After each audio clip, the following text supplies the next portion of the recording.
మామిడి రైతు కష్టాలు తీరలేదు గానీ, టమోటా రైతు కంట కన్నీరు. వాస్తవంగా నిన్న కూడా నేను రూ. 40 కేజీ టమోటా కొన్నాను.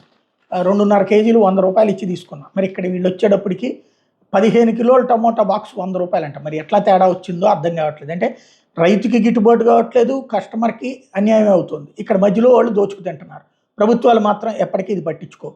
మొన్నటిదాకా బాక్స్ ధర 500 దాకా పలికి రైతుల్లో ఆశలు రేకెత్తించిన టమోటా ఉన్నట్టు నిరాశ మిగిల్చింది.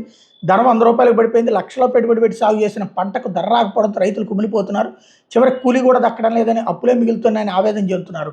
పలమనేరు మార్కెట్ గత 4-5 రోజుల నుంచి టమోటాలు ఎక్కువగా వస్తున్నాయి.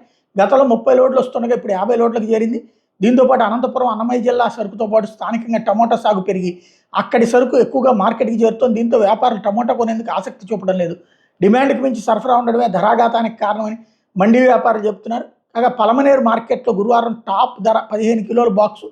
170 అయితే సగటు ధర బాక్సు రూ. 100గా పలికింది అన్నటువంటిది హైలైట్ చేశారు.